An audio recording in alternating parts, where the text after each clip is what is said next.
بسم الله الرحمن الرحيم. الحمد لله رب العالمين، والصلاة والسلام على نبينا محمد وعلى آله وصحبه أجمعين، أما بعد، فأعوذ بالله من الشيطان الرجيم. إن عدة الشهور عند الله 12 شهرا في كتاب الله يوم خلق السماوات والأرض منها 4 حرم ذلك الدين القيم فلا تظلموا فيهن أنفسكم. معزز ناظرین کرام، السلام علیکم ورحمۃ اللہ وبرکاتہ۔ آج کی یہ خصوصی نشست محرم الحرام اور عاشوراء کی فضیلت اور حقیقت کے حوالے سے اللہ رب العالمین سے دعا ہے کہ اللہ رب العالمین ہم سب کا سننا سنانا اپنی بارگاہ میں قبول فرمائے اور ہم سب کو سمجھنے اور عمل کرنے کی توفیق عطا فرمائے۔ جو آیہ مبارکہ میں نے آپ کے سامنے تلاوت کی ہے، سورۃ البقرہ 10ویں پارے کی آیت، اللہ رب العزت فرماتے ہیں کہ ان عدت الشہور عند اللہ 12 شہرا فی کتاب اللہ یوم خلق السماوات والارض۔ جس دن سے اس اللہ خالق اور مالک نے اس پوری کائنات کو پیدا کیا ہے، اسی دن سے کچھ ضابطے، کچھ اصول، کچھ بنیادی اور اساسی نظام، ان کا نفاذ بھی اللہ رب العالمین نے ساتھ کے ساتھ ہی فرما دیا ہے۔ اور اس اللہ مالک کی نافذ کردہ چیزوں میں سے، اس کے نافذ کردہ قوانین میں سے، جس کو ہم قانون فطرت کہتے ہیں، انہی فطرت کے قانونوں میں سے ایک قانون یہ صبح اور شام، دن اور رات کا آنا جانا اور صبح و شام اور دنوں کی تقسیم ہے۔ اللہ رب العالمین قرآن مجید میں بیان فرماتے ہیں ان فی خلق السماوات والارض واختلاف اللیل والنہار لآیات لأولی الالباب۔ یہ آسمان اور زمین کی تخلیق، صبح اور شام کا آنا جانا، صبح ہو گئی پھر رات آ گئی، دن سے رات کا نکلنا، رات کا دن پہ غالب آ جانا، یہ سب کچھ لآیات لأولی الالباب، یہ عقل والوں کے لیے نشانیاں ہیں۔ اور عقل والا اللہ نے کسی اور کو نہیں، صرف مومنوں کو کہا ہے الذین یتفکرون فی خلق السماوات والارض الذين يذكرون الله قياما وقعودا وعلى جنوبهم ويتفكرون في خلق السماوات والأرض ربنا ما خلقت هذا باطلا سبحانك فقنا عذاب النار۔ اے اللہ، اور مومن جو عقل والے ہیں وہ کون ہیں؟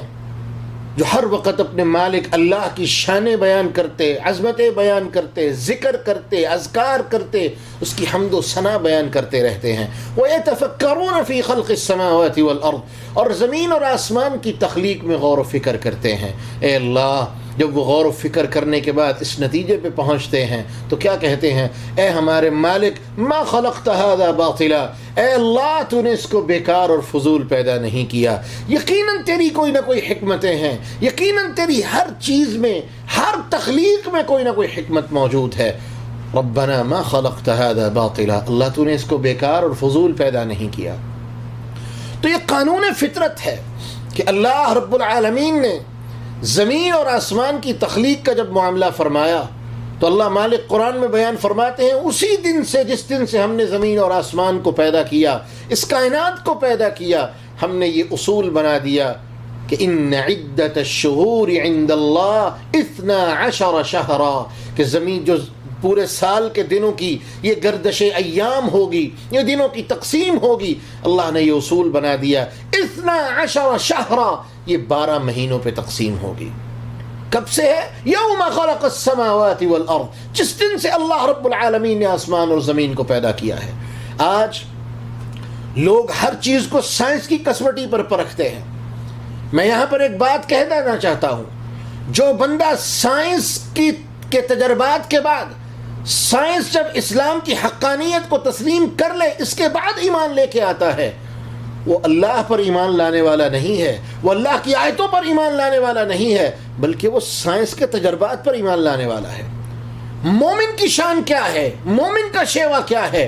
جب ربنا اننا سمعنا منادیا ینادی للایمان ان آمنوا بربکم فآمنا، اللہ ہم نے ایک منادی کی آواز سنی جو اس بات کی ندا لگا رہا تھا، اس بات کی منادی کر رہا تھا، ان آمنوا بربکم فآمنا، کہ اپنے رب پر ایمان لے کے آؤ۔ اللہ ہم نے اس منادی کی آواز سنی، لبیک کہتے ہوئے ہم تیری ذات کے اوپر ایمان لے آئے۔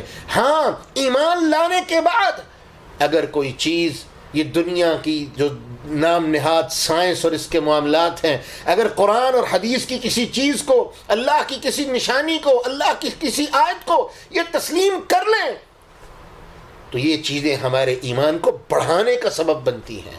ان چیزوں کی وجہ سے ہمارا ایمان بڑھنا چاہیے کہ دیکھو ہم تو بنا دیکھے اپنے اللہ کا حکم سمجھ کے ایمان لے کے آئے۔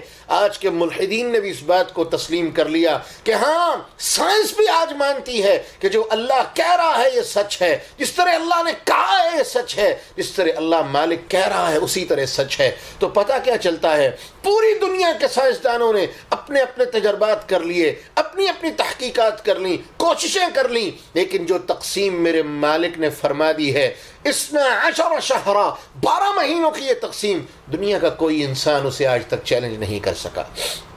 ہاں، ایک قبیلہ ایسا آیا، کفار کا ایک گروہ ایسا آیا، ملحدین کا ایک گروہ ایسا آیا جس کا نام بابیہ اور بہائیہ ہے، جو بہاء اللہ کو اور باب اللہ کو اپنا رسول مانتے ہیں، ان کے مزارات کو اپنا قبلہ مانتے ہیں اور ان کے مزارات کی طرف منہ کر کے نماز پڑھتے ہیں۔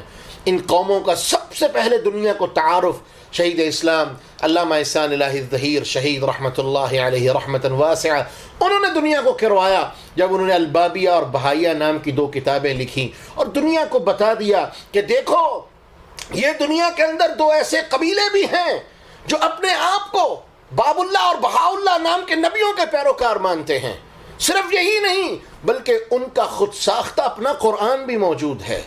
یہی نہیں بلکہ ان کے ہاں مہینوں کی تقسیم 19 مہینے ہیں اور ہر مہینے میں 19 دن وہ شمار کرتے ہیں، اور آج تک دنیا کا کوئی بندہ بھی ان کی اس تقسیم کو سمجھ نہیں سکا۔ کسی بندے کے دماغ میں ان کی یہ تقسیم نہیں آ سکی۔ نتیجہ کئی ایسے لوگ موجود ہیں جنہوں نے ان کے اس اپنے خود ساختہ دین کو، اپنی خود ساختہ سوچ کو اللہ رب العالمین کی تقسیم کے سامنے جب غلط سمجھا، جب غلط پایا، وہ اللہ رب العالمین کی تقسیم پر ایمان لے آئے، کفر کے رستے کو چھوڑ کے وہ دین اسلام میں داخل ہو گئے۔ اللہ رب العالمین جسے چاہتا ہے اپنی نشانیوں کے ذریعے سے ہدایت دے دیتا ہے۔ تو ایسے لوگ بھی دنیا میں موجود ہیں جن کے ہاں یہ نظریات پائے جاتے ہیں، لیکن وہ تمام کے تمام نظریات آج کے سائنسدانوں نے بھی ثابت کر دیا کہ رب نے جو تقسیم یوم خلق السماوات والارض، آسمان اور زمین کو پیدا کرتے ہی فرما دی تھی، 12 مہینوں کی تقسیم، وہ سب سے بہترین تقسیم ہے اور اس سے اوپر اور اس سے بہترین کوئی تقسیم نہیں ہو سکتی۔ منہا 4 حرم۔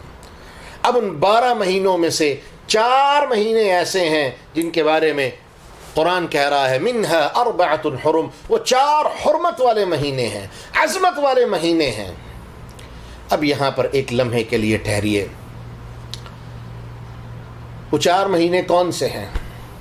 منکرین حدیث جو حدیث کے وجود کا انکار کرتے ہیں، وہ شیخ محمد نام کا ایک ملحد اور جوید غامدی نام کا ایک پاگل جو اپنے آپ کو بہت بڑے علماء اور فلسفی اور منطقی اور نہ جانے کیا کچھ سمجھتے ہیں، اور انہی کے چیلوں اور چانٹوں اور پیروکاروں میں سے یہ انجینئر مرزا جیسے لوگ، اب بتاؤ کہاں لکھا ہے قرآن میں کہ منہا 4 حرم، کہ جو اللہ کہہ رہا ہے کہ 4 حرمت والے مہینے ہیں وہ کون کون سے ہیں؟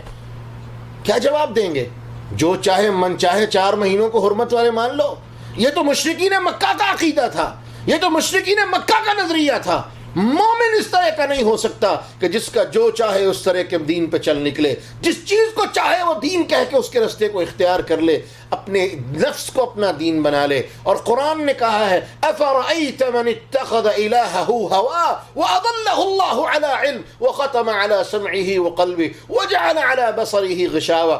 بدترین انسان وہ ہے، سب سے برا انسان وہ ہے، سب سے گرا پڑا انسان وہ ہے جو خواہش نفس کو اپنا الہ بنا لے، خواہش نفس کو اپنا دین بنا لے، خواہش نفس کی پیروی پہ چل نکلے، خواہش نفس کے پیچھے چلنا شروع کر دے، خواہش نفس کو اپنا الہ بنا لے۔ اللہ رب العالمین فرماتے ہیں وَأَضَلَّهُ اللَّهُ عَلَى عِلْمٍ، اللہ رب العالمین ایسے بندے کو گمراہ کر دیتے ہیں. وختم على سمعه وقلبه وجعل على بصره غشاوة، دل و آنکھ اور کان پر اللہ رب العالمین مہرے لگا دیتے ہیں، پردے ڈال دیتے ہیں، اور وہ بندہ حقیقت کو سمجھنے سے اور خیر کو حاصل کرنے سے محروم کر دیا جاتا ہے. تو بتاؤ بھائی، قرآن میں کہا لکھا ہے، قرآن کہہ رہا ہے 4 حرمت والے مہینے ہیں. تمہیں سمجھنے کے لیے کہ یہ 4 حرمت والے مہینے کون سے ہیں، محمد الرسول اللہ صلی اللہ علیہ وسلم کی اس حدیث کا سہارا لینا پڑے گا جس میں اللہ کے رسول نے ان کی وضاحت فرمائی. اس لیے ہمیں جان لینا چاہیے وحی کی 2 قسمیں ہیں. ایک وحی وہ جس کی تلاوت کی جاتی ہے، جو پڑھی جاتی ہے، جو لوگوں کو سنائی جاتی ہے، جس کو عبادت سمجھ کے تلاوت کیا جاتا ہے، جس کی آیتیں لوگوں کو سنا کر ان کو اللہ رب العالمین کا قرب حاصل ہوتا ہے، جس کی آیتوں کے ذریعے سے لوگ سکون محسوس کرتے ہیں، اپنے آپ میں سکون حاصل کرتے ہیں. اور ایک وحی وہ ہے جو اس تلاوت کو سمجھنے کے لیے ہے. اسی لیے اللہ کے رسول نے فرمایا الا انی اوتیت القرآن ومثلہ معہ، اللہ نے مجھے قرآن بھی دیا ہے اور مثل قرآن یعنی قرآن کی تفسیر جو قرآن جیسی ہی ہے، قرآن کو حل کرنے کے لیے ہے، قرآن کو سمجھنے کے لیے ہے، اللہ رب العالمین نے وہ بھی مجھے قرآن کے ساتھ ہی عطا فرما دی ہے. اس لیے پتہ یہ چلتا ہے کہ اگر ہم قرآن مجید کو حدیث کے بغیر سمجھنے کی کوشش کریں گے تو ہم گمراہ ہو جائیں گے، ذلت اور رسوائی میں مبتلا ہو جائیں گے. کیونکہ قرآن مجید کو سمجھنے کے لیے، اس کی تفسیر کو حاصل کرنے کے لیے ہمیں حدیث کا سہارا لینا ضروری ہے. ہم حدیث کے محتاج ہیں، تب تک قرآن کا صحیح معنی ہمیں سمجھ نہیں آ سکے گا. تو حدیث کیا کہتی ہے؟ رسول اللہ صلی اللہ علیہ وسلم نے فرمایا یہ 4 مہینے حرمت والے کون سے ہیں؟ ثلاثۃ متتالیات، 3 مہینے ایسے ہیں جو یکے بعد دیگرے ہیں، پے در پے ہیں، ایک ساتھ ہیں، اکٹھے ہیں.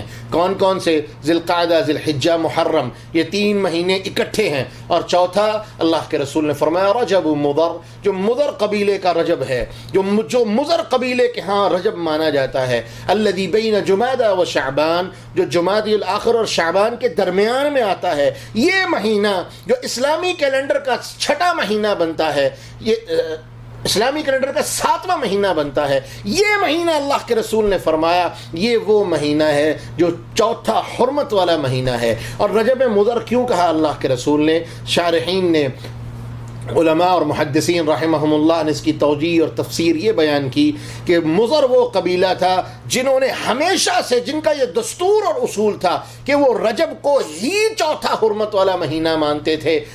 دیگر مشرکین مکہ کی طرح دیگر مشرکین مکہ کیا کرتے تھے؟ وہ 4تھا مہینہ جسے چاہتے اپنے طور پہ اختیار کر لیتے. وہ لڑائیاں لڑ رہے ہوتے تھے، وہ جنگیں لڑ رہے ہوتے تھے. اگر رجب کا مہینہ آتا اور جنگ چل رہی ہوتی تو وہ کیا کہتے؟ اس سال نہ ہم رجب کی جگہ کوئی اور مہینہ جو ہے اس کو حرمت والا مان لیتے ہیں، لہذا ہم رجب کے اندر لڑائی کریں گے. یہ اصول تھا ان کا.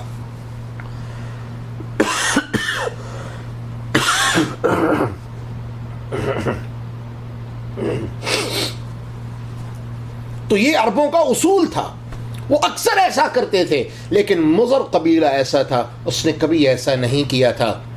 ان کے ہاں حرمت والا مہینہ یہی رجب تھا جو جمادی الاخر اور شعبان کے درمیان تھا.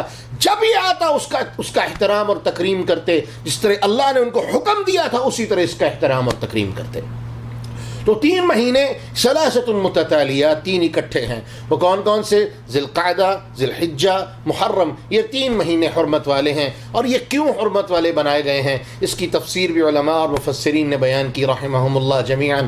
وہ فرماتے ہیں یہ مہینے اس لیے حرمت والے ہیں کہ ان مہینوں میں حجاج بیت اللہ الحرام، اللہ کے گھر کا حج کرنے کے لیے حجاج پوری دنیا سے، جب ابراہیم علیہ السلام نے بیت اللہ بنایا تھا تو میرے اللہ مالک نے اس وقت یہ خوشخبری دی تھی، اللہ مالک نے اس وقت یہ اعلان فرما دیا تھا یأتوک رجالا وعلی کل ضامر یأتونک من کل فج عمیق.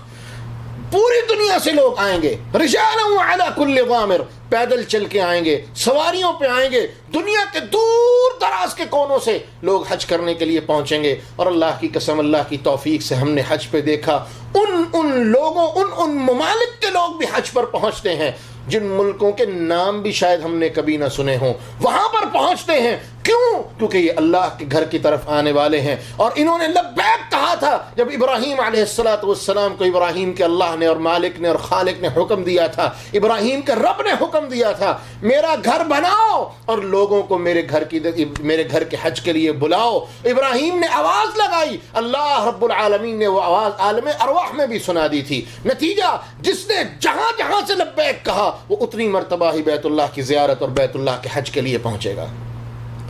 تو پوری دنیا سے لوگ آتے ہیں، تو اللہ رب العالمین نے حاجیوں کی وہ تکریم کی، حاجیوں کو وہ عزت دی، حاجیوں کو وہ شرف دیا کہ حاجی جیسے ہی گھر سے نکلے گا اللہ رب العالمین نے کہہ دیا یہ میرا مہمان ہے، یہ وفد اللہ ہے، یہ اللہ کا مہمان ہے، یہ فی سبیل اللہ میں ہے۔ اور اللہ نے حکم دے دیا جب تک یہ اپنے گھر سے نکل کے بیت اللہ نہ پہنچ جائے، حج مکمل کر کے اپنے گھر تک نہ لوٹ آئے، پورا رستہ اس کی طرف کوئی آنکھ اٹھا کے نہیں دیکھے گا۔ یہ پورے رستے میں آمن ہے، امن والا ہے، سکون والا ہے، کوئی اس کو نقصان نہیں پہنچائے گا، کوئی دیکھے گا نہیں، کوئی لوٹ کی نہیں دکھائے گا، کوئی اس کے مال کو نہیں لوٹے گا، کوئی اس کو تکلیف نہیں دے گا، بلکہ الٹا یہاں تک معاملہ ہو جاتا، یہاں تک کہ اللہ رب العالمین کے اس حکم کا پاس یہاں تک کیا جاتا کہ عربوں کی تاریخ میں لکھا ہے کہ یہ مہینہ آتے ہی وہ لوگ جو سارا سال رستوں میں ڈاکے ڈالتے تھے، رہزنیاں کرتے تھے، مسافروں کے سامان اور مال کو لوٹ لیتے تھے، یہ مہینے آنے کی دیر ہوتی وہ الٹا حاجیوں کے محافظ بن جاتے، وہ الٹا حاجیوں کی حفاظت کرنے والے بن جاتے، حاجیوں کے لیے رستوں کو خالی کر دیتے، حاجیوں کے لیے رستوں میں بیٹھ کے سیکیورٹی کا بندوبست کرنے والے بن جاتے تاکہ کہ کوئی حاجیوں کو نقصان نہ پہنچا سکے۔ اور یہاں پر میں یہ بات ضرور کرنا چاہوں گا، سعودی عرب کے بادشاہ، مؤسس، اس بلاد کے بانی ملک عبدالعزیز رحمۃ اللہ علیہ رحمتاً واسعہ، جب اس بندے مجاہد نے، جب اس مرد خدا نے، جب اس اللہ کے بندے نے سعودی عرب بنایا اور حجاز کو اور مختلف علاقوں کو فتح کیا، تو حجاز کے اندر مکہ اور طائف کا جو علاقہ تھا، یہاں پر اشراف قبیلے، جو بڑے بڑے قبیلے تھے، اشراف اپنے آپ کو کہلواتے تھے، ان کی حکومت تھی اور یہ حاجیوں کو لوٹتے تھے۔ ملک عبدالعزیز نے ان کو پیغام بھجوایا کہ آج کے بعد یہ کام نہیں ہوگا، کیونکہ اللہ رب العالمین نے حکم دے دیا ہے کہ منہا اربعۃ حرم، ان 12 میں سے 4 مہینے حرمت والے ہیں، اور خاص طور پہ حکم دے دیا کہ تم نے ان 4 مہینوں میں کیا کرنا ہے، فلا تظلموا فیہن انفسکم، اپنی جانوں پر ظلم نہ کرنا، زیادتیاں نہ کرنا، لوگوں کو تکلیفیں نہ دینا، کسی کے ساتھ زیادتی نہ کرنا، کسی کے مال کو نہ لوٹنا، بلکہ محافظ بن جانا۔ اور اللہ کی قسم تاریخ گواہ ہے، عرب وہ لوگ تھے جب یہ اسلام کی روشنی سے آشنا بھی نہیں تھے، زمانہ ان کو جاہل کہتا تھا، یہودی ان کو جاہل سمجھتے تھے، کمزور سمجھتے تھے، نیچ سمجھتے تھے، اسلام سے پہلے ان کی معاشرے میں کوئی عزت نہیں تھی، لیکن یہ جہالا بھی جب یہ حرمت کے مہینے آتے یہ حاجیوں کے پاسباں بن جاتے، محافظ بن جاتے، یہ سب کے سب اللہ کے اس حکم کے تابع، کیونکہ یہ اللہ کا صرف حکم ہی نہیں تھا بلکہ نظام فطرت تھا، یہ سارے کے سارے پوری دنیا سے آنے والے حاجیوں کے رستوں کے محافظ بن جاتے، حاجیوں کے محافظ بن جاتے، حاجیوں کے خادم بن جاتے، اونٹ ذبح کر کے کھانے کھلاتے، ستو گھول گھول کے پلاتے، حاجیوں کی خاطرداری اور مہمان نوازی کا بہترین بندوبست کرنے والے لوگ تھے۔ تو ملک عبدالعزیز نے ان کو پیغام بھجوایا کہ آج کے بعد یہ کام نہیں ہوگا۔ تو اشراف کے کچھ چودھریوں نے ملک عبدالعزیز کو واپس پیغام دیا کہ یہ تو ہمارا سیزن ہوتا ہے، اگر ہم حاجیوں کو لوٹیں گے نہیں تو کھائیں گے کہاں سے، لہذا ہم تمہاری بات نہیں مانتے۔ ملک عبدالعزیز نے دوبارہ وارننگ دی کہ خبردار، یہ اللہ کا حکم ہے اور آج کے بعد کوئی حاجیوں کو نقصان نہیں پہنچائے گا، اور اگر کسی نے نقصان پہنچایا اللہ کی قسم میرے اور اس کے درمیان تلوار فیصلہ کرے گی۔ یہ اشراف پھر باز نہ آئے، ملک عبدالعزیز نے سینکڑوں کی تعداد میں اشراف کو نہ صرف کہ گرفتار کیا بلکہ اللہ کے اس حکم کی خلاف ورزی کی سزا دیتے ہوئے انہیں گولیوں سے اڑوا دیا۔ کیوں؟ کیونکہ جو اللہ کا حکم نہیں مانے گا، جو اللہ رب العالمین کی بات کو تسلیم نہیں کرے گا، اللہ کی قسم کوئی بھی وہ بندہ جس کے دل میں اللہ کی کتاب کی اور مصطفیٰ علیہ السلام کی سنت کی محبت ہے، وہ کبھی بھی اس بات کو گوارا نہیں کرے گا۔ یہی ہوا کہ ملک عبدالعزیز رحمہ اللہ نے ان کو سمجھایا، وہ نہیں سمجھے، ملک عبدالعزیز نے ان کے ساتھ فیصلہ کیا اور قیامت تک کے لیے تاریخ رقم کر دی کہ جو اللہ کے حکم کو توڑے گا، حاجیوں کو نقصان دے گا، حاجیوں کو تکلیف دے گا، وہ اس بات کا اہل نہیں ہے کہ اس کو کسی طرح سے بھی چھوٹ دی جائے۔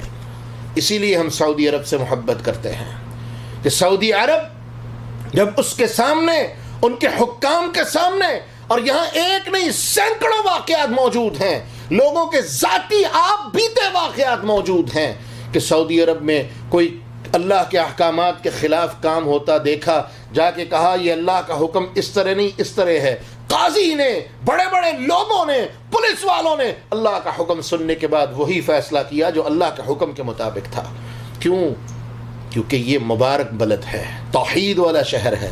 غلطیاں ہر جگہ ہیں، غلطیاں ہر جگہ ہیں، لیکن اللہ کی قسم یہ جتنے ممالک جو صوفیت کو ترویج دینے والے، تصوف کو ترویج دینے والے، شرک کے گڑھ، اسلام کے دشمن، اسلام کے چہرے کو مسخ کرنے والے، ان سب کی ذرا تاریخ اٹھا کے دیکھیے یہ لوگ، اور ان سب کی حقیقتوں کو اٹھا کے دیکھیے اور ان کا مقارنہ کیجیے ذرا سعودی عرب کے ساتھ۔ اللہ کی قسم سعودی عرب آج بھی ان تمام ممالک سے زیادہ بہتر، زیادہ افضل، زیادہ اعلیٰ اور اللہ کے دین کے قریب ترین ملک ہے۔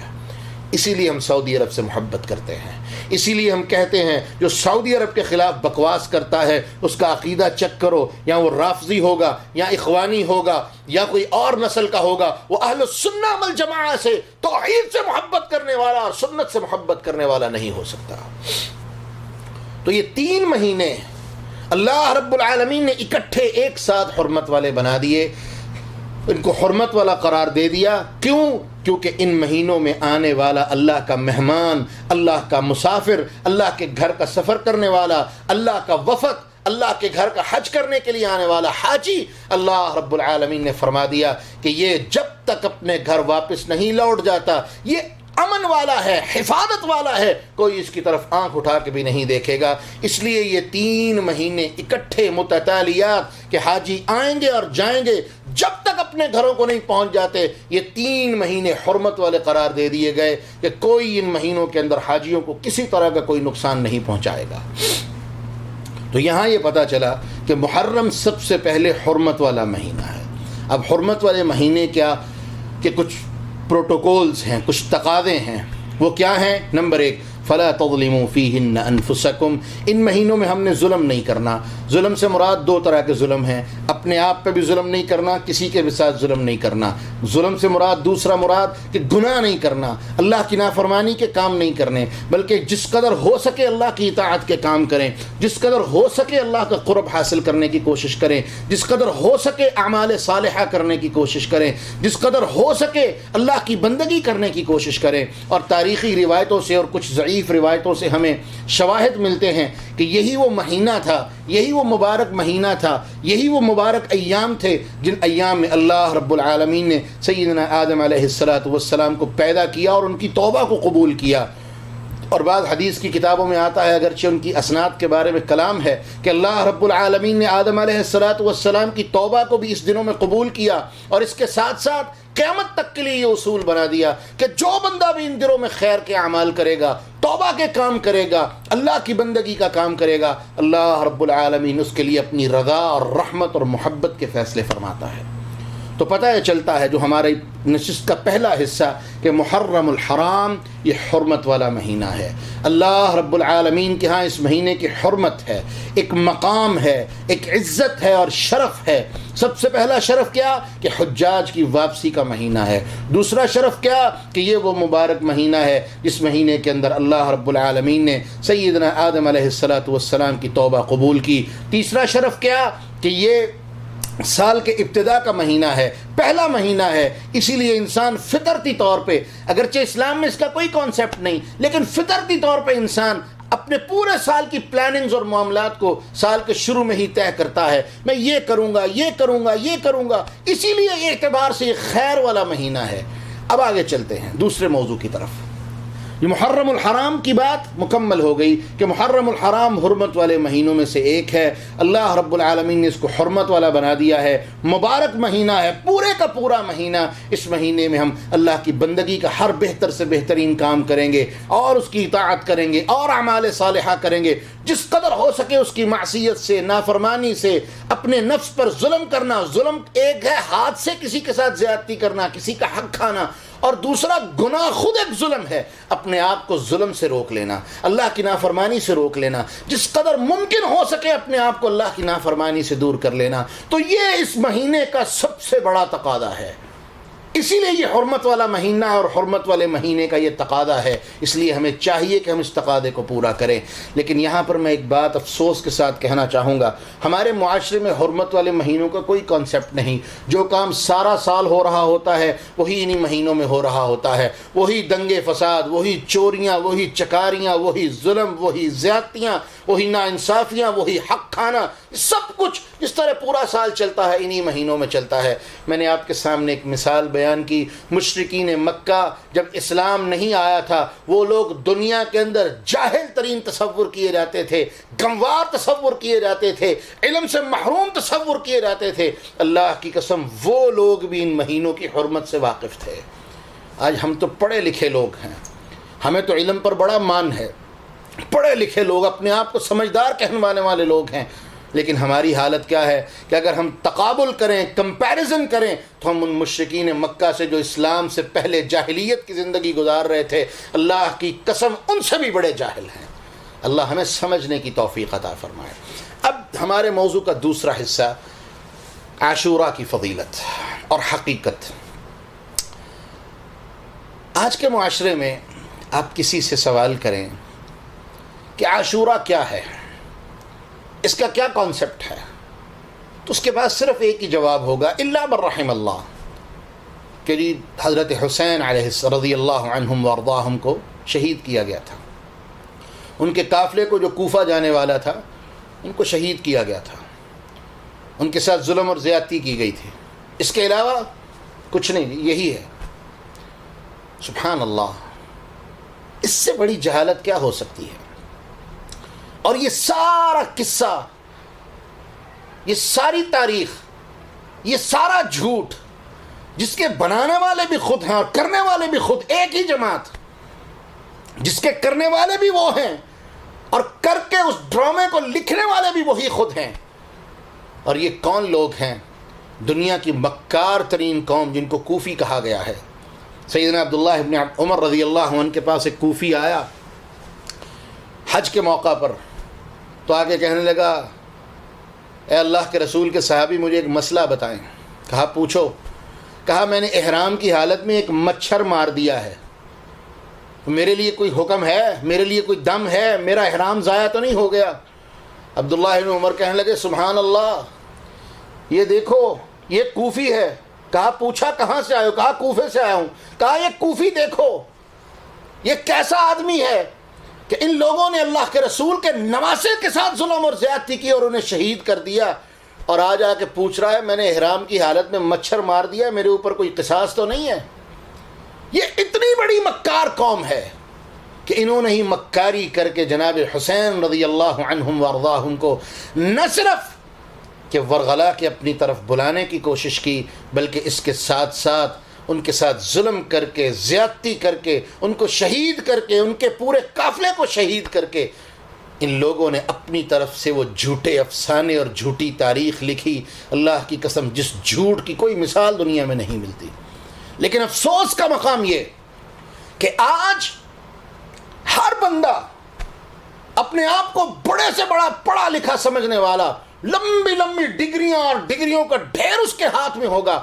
آپ اس سے پوچھیں بھائی بتاؤ یہ عاشوراء کا مہینہ، محرم کا مہینہ، اس کا کیا مقام ہے، کیا فضیلت ہے، کیا حقیقت ہے؟ اس کے پاس وہی من گڑت کہانی، وہی سٹوری، وہی قصہ ہوگا جو جھوٹی تاریخ کا وہ لوگوں سے سنتا سناتا چلا آ رہا ہے۔ اور اسی جگہ پر ٹھہر کے میں دوسری طرف بھی چلنا چاہوں گا۔ آج یہی پلیٹ فارم جس کے ذریعے سے میں آپ سے مخاطب ہوں، یہی سوشل میڈیا، جہاں اس کے اندر بہت ساری خیر ہے وہاں بہت سارا شر بھی موجود ہے۔ اسی سوشل میڈیا کا اگر استعمال اچھا کیا جائے تو اچھا ہو سکتا ہے، مگر نہ برا استعمال تو موجود ہی موجود ہے۔ اور ہم یہ بات شاید بھول جاتے ہیں کہ روز اول سے ہی شر، خیر اور شر، بدی اور اچھائی، نیکی اور برائی، یہ دونوں ایک ساتھ پیرلل چلنے والی ہیں، اور اللہ رب العالمین نے قرآن میں اس کا فیصلہ کر دیا ہے، اِنَّا هَدَيْنَاهُ السَّبِيلَ إِمَّا شَاكِرًا وَإِمَّا كَفُورًا۔ یہ دو رستے ہیں، اچھائی کا اور برائی کا، تم نے اختیار کرنا ہے، اچھائی کے رستے کو چنتے ہو یا برائی کے رستے کو چنتے ہو۔ یہ واضح فیصلے ہیں، اچھائی اور برائی دونوں ایک ساتھ ہیں، اختیار میں نے اور آپ نے کرنا ہے۔ ہمارے لیے اگر کوئی قدر و قیمت ہے تو وہ صرف دنیا کی ہے. اسی لیے ہم دین صرف اتنا سیکھنا چاہتے ہیں جتنی ہمیں ضرورت ہے، اس سے آگے ہم دین نہیں سیکھنا چاہتے. اور وہ ضرورت کا دین بھی ہم اس طرح کا سیکھنا چاہتے ہیں جس طرح ہمارا من چاہے. آج کچھ لوگ ایسے بھی ہیں جو علماء کہلواتے ہیں، وہ سوشل میڈیا کے استعمال کے سخت خلاف ہیں، اور کچھ ایسے ہیں جو سوشل میڈیا کو ہی سب کچھ سمجھتے ہیں. لیکن صحیح بات کیا ہے کہ وہ بھی افراط اور تفرید کا شکار ہیں، یہ بھی افراط اور تفرید کا شکار ہیں. جبکہ ہمیں اللہ رب العالمین نے وہ دین دیا ہے جو بالکل وسطیہ اور اعتدال والا ہے، میانہ روی والا اور درمیانے رستے والا دین ہے، کہ نہ بالکل ہی اس کا انکار کر دیا جائے اور نہ بالکل ہی اسی کے اوپر ڈیپینڈنٹ ہو کے بیٹھ لیا جائے. جہاں سوشل میڈیا کا فائدہ ہے، مجھے فضیلت الشیخ مبشر ربانی حفظہ اللہ ان کے علم و عمل میں، ان کی زندگی میں، عمر میں برکت دے، وہ جماعت کے بہت بڑے عالم اور مفتی ہیں. مجھے ان کا جملہ، جب وہ جدہ میں میرے پاس قیام پذیر تھے، عمرے کے لیے آئے ہوئے تھے، تو انہوں نے ایک بڑا خوبصورت جملہ کہا یہ لوگ جو علماء کو طنز کرتے ہیں انہیں تو خوش ہونا چاہیے کہ وہ لوگ جو علماء کو صرف کچی روٹی اور پکی روٹی اور بغدادی قاعدہ ان لوگوں کا حامل اور صرف جاہل مطلق سمجھتے تھے، یہ ایک فخر کی بات ہے کہ انہی علماء میں سے آج ایسے لوگ پیدا ہو گئے ہیں جو سوشل میڈیا اور موبائل اور ٹیکنالوجی کا استعمال کرنا جانتے بھی ہیں اور اس کا فائدہ اٹھا کے لوگوں تک دعوت منتقل کر رہے ہیں، لوگوں تک دعوت پہنچانے کا کام کر رہے ہیں. لیکن دوسری طرف ایسے بھی ہیں جو بالکل ہی اس کے منکر ہیں کہ نہیں یہاں کوئی خیر نہیں ہے، یہاں خیر بھی ہے شر بھی ہے، اختیار ہمارا اپنا ہے. جہاں خیر موجود ہے، بڑے بڑے اسلاف، بڑے بڑے علماء، مشائخ، ان کے دروس، ان کے ویڈیوز، ان کے آڈیوز اب تک اسی ذریعے سے پہنچ رہے ہیں. لیکن یہاں اس کے ساتھ ساتھ انجینئر مرزا اور جوید غامدی اور اس طرح کے بڑے بڑے فتنہ باز اور فتنے کے حامل لوگ، حامل اللواء الفتنہ، فتنے کے بڑے بڑے علم بردار، وہ بھی اسی پلیٹ فارم پہ موجود ہیں. فرق صرف یہ ہے کہ ہم نے فیصلہ کرنا ہے کہ حق کیا ہے اور سچ کیا ہے. لیکن یاد رکھیں، میں اور آپ اس وقت تک فیصلہ نہیں کر سکتے جب تک ہم خود تحقیق کے میدان میں نہ اتریں، جب تک ہم خود کتابیں کھول کے نہ پڑھ لیں، جب تک خود کتابوں کے اندر ان کتابوں کی جانچ پڑتال نہ کر لیں، کتابوں کے اندر گھس نہ جائیں اور کتابوں کے اندر سے علم کو حاصل کرنے کی کوشش نہ کریں، تب تک ہم کامیاب نہیں ہو سکتے. یہی وجہ ہے کہ آج ہمارا آدھے سے زیادہ معاشرہ، بلکہ میں تو کہوں گا کہ بالکل 90% کے قریب معاشرہ الا من رحم اللہ اسی جہالت کا شکار ہے کہ جی عاشوراء اور محرم الحرام تو اس کا تعلق ہی سیدنا حسین رضی اللہ عنہ سے ہے، اس سے پہلے اس کی کوئی حقیقت اور فضیلت نہیں تھی. انا للہ و انا الیہ راجعون، انا للہ و انا الیہ راجعون. جبکہ ہم جب حدیث کو اٹھا کے دیکھتے ہیں تو ہمیں کیا پتہ چلتا ہے، یہ وہ مہینہ ہے جس کے بارے میں صحیح مسلم کے اندر 2-3 روایتیں اکٹھی موجود ہیں کہ رسول اللہ صلی اللہ علیہ وسلم آپ خود بھی، حتیٰ کہ نبوت کے زمانے سے پہلے بھی یہ دستور مکہ والوں میں موجود تھا، مکہ کے مشرک بھی، ابھی ان کے بعد اسلام کی دعوت نہیں آئی تھی، وہ بھی اس روزے کو رکھا کرتے تھے، عاشوراء کے روزے کو رکھا کرتے تھے. اور رسول اللہ صلی اللہ علیہ وسلم نے فرمایا، جامع ترمذی اور طبرانی وغیرہ کی حسن روایت ہے کہ آقا علیہ السلام فرماتے ہیں رمضان کے روزے کے بعد سب سے بہترین روزہ وہ اللہ کے مہینے محرم کا روزہ ہے، اور دوسری روایت میں لفظ ہیں کہ وہ عاشوراء کا روزہ ہے. اب یہ باتیں اللہ کے رسول جب بیان فرما رہے تھے تب تک کو جناب حسین کا واقعہ اور کربلا کی تاریخ نہیں پپا ہوئی تھی، تب تک تو کربلا کا کوئی نام و نشان نہیں تھا. تب تک کیا تھا؟ یہ تو اللہ کے رسول کی احادیث ہیں، اور یہ اسلام سے پہلے کی باتیں ہم کر رہے ہیں کہ اس وقت بھی مشرکین مکہ عاشوراء سے واقف تھے اور روزہ رکھتے تھے. ایسا کیا تھا؟ اللہ کے رسول روزہ رکھتے تھے، حتیٰ کہ اماں عائشہ رضی اللہ عنہا کی روایت ہے کہ رمضان کے روزے فرض ہونے سے پہلے رسول اللہ صلی اللہ علیہ وسلم مستقل تواتر کے ساتھ، اہتمام کے ساتھ عاشوراء کا روزہ رکھتے تھے. جب اللہ رب العالمین نے رمضان کے روزے فرض کیے تو آپ نے کہا جو رکھنا چاہتا ہے رکھ لے، جو نہیں رکھنا چاہتا وہ چھوڑ دے، لیکن رمضان کے روزے اب اللہ نے تمہارے اوپر فرض کر دیے ہیں. رمضان کے روزے فرض ہو جانے کے بعد عاشوراء کا روزہ ہمیں اختیار دے دیا گیا، چاہے تو رکھ لیں چاہے تو نہ رکھیں. اور صحابیات بیان کرتی ہیں کہ ہم اپنے بچوں کو بھی یہ روزہ رکھواتے تھے. یہاں تک کہ بعض روایتوں میں آتا ہے کہ رسول اللہ صلی اللہ علیہ وسلم رمضان کے بعد سب سے زیادہ اگر کسی روزے کے لیے حریص ہوتے تھے، رمضان کے فرض روزوں کے بعد سب سے زیادہ اگر کسی روزے کا اہتمام کرتے تھے تو وہ محرم الحرام کا روزہ یعنی عاشورہ کا روزہ تھا. حتیٰ کہ آپ نے بستیوں میں پیغام بھیجا کہ لوگوں، جس نے تم میں سے صبح سے لے کے ابھی تک کچھ نہیں کھایا وہ اپنے روزے کو مکمل کرے، اور جو وہ کھا چکا ہے کوئی بات نہیں، وہ آئندہ سال سے روزے کا اہتمام کرے. اور امہات صحابیات بیان کرتی ہیں ہم اپنے بچوں کو بھی یہ روزہ رکھواتے تھے، اہتمام کرواتے تھے. مدینہ جب اللہ کے رسول پہنچے تو دیکھا یہودی بھی یہ روزہ رکھتے تھے، اور یہودیوں کے بارے میں یہ کانسیپٹ تھا کہ یہ پڑھی لکھی قوم ہے، یہ علم والی قوم ہے، یہ اہل الکتاب ہیں، ان کے پاس علم موجود ہے. تو اللہ کے رسول نے ان سے سوال کیا ایسا کیوں کرتے ہو؟ تو انہوں نے کہا یہ وہ دن تھا جس دن اللہ نے ہمیں فرعون سے نجات دی تھی، تو ہم اور ہماری قوم اس دن اللہ کا شکر ادا کرنے کے لیے ہم روزہ رکھتے ہیں. تو رسول اللہ صلی اللہ علیہ وسلم نے فرمایا نحن احق بموسیٰ منکم وفی روایت نحن اولا منکم بموسیٰ، کہ ہمارا تعلق تمہاری نسبت موسیٰ سے زیادہ ہے، ہمارا علاقہ تمہاری نسبت موسیٰ سے زیادہ ہے، ہمارا واسطہ ہماری نسبت موسیٰ سے تمہاری نسبت زیادہ ہے. تو فرمایا ہمارے ذمہ لازم ہے، ہمارے ذمہ زیادہ حق ہے کہ ہمارا موسیٰ علیہ السلام سے چونکہ تم سے تعلق بھی زیادہ ہے، نسبت بھی زیادہ ہے، لہذا ہم یہ روزہ بھی رکھیں گے. اور ساتھ ہی آپ نے فرمایا لئن عشت السنة القادم، اگر میں آئندہ سال زندہ رہا، اگر مجھے اللہ نے آئندہ سال زندگی دی، تو آپ نے فرمایا لأصومن التاسع، میں 9 ذی الحجہ کا روزہ بھی ساتھ رکھوں گا.